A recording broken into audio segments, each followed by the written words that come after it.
Nós vamos falar hoje, turma, sobre a bela época. A época chamada de época da calmaria, né?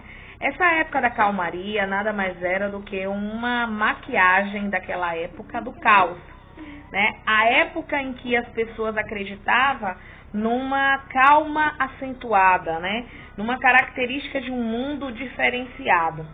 Eric Hobsbawm, que é um historiador muito conceituado, ele fala sobre essa relação do pensamento de paz, né? Em um dos textos dele, ele diz o seguinte: da época à paz, ele fala sobre uma paz que seria um embrião gestacionário a ponto de nascer.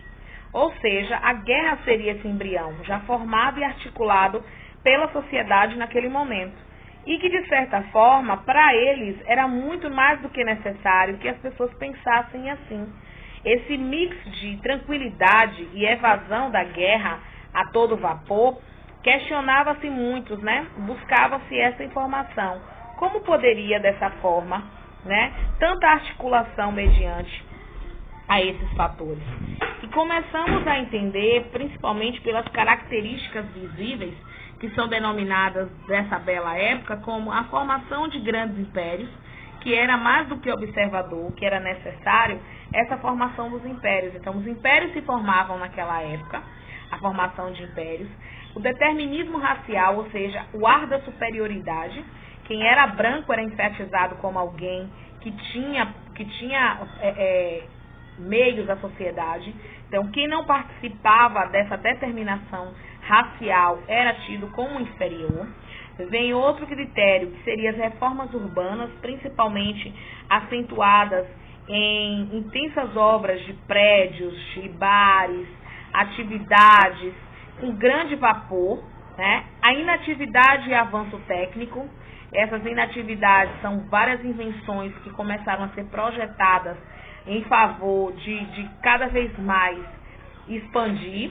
E a paz, essa paz vivida, essa paz que seria um período de que as grandes potências estavam amornadas na situação e que, na verdade, não passava de uma maquiagem, né?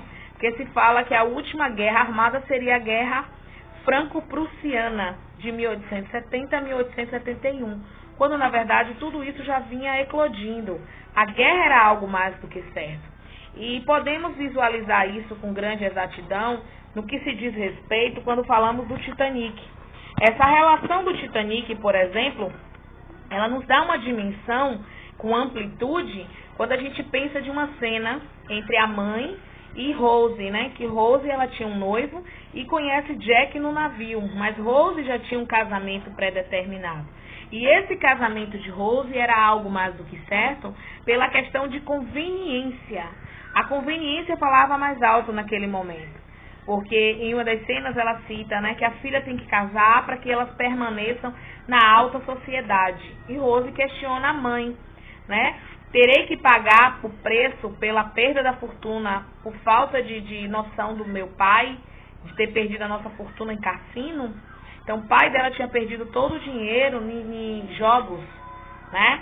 E aí, dentro dessa dimensão, para permanecer numa sociedade de exclusão, de seleção por superioridade, elas não queriam perder aquele lugar, né? E o amor estava em plano nunca, né? Era o plano nunca. O plano que valia era o dinheiro naquele momento. Então, essa relação, ela começa a ser mostrada, principalmente no Titanic, que é um projeto de grande avanço daquela época, se não o maior, tecnológico falando. Toda essa relação de conformismo pela sociedade era acumulada por conveniência. E a partir daí a gente vai ver como é que surge essa guerra, né? Como a Primeira Guerra Mundial é anunciada, por que ela foi anunciada, quais foram os principais motivos que levaram a essa guerra.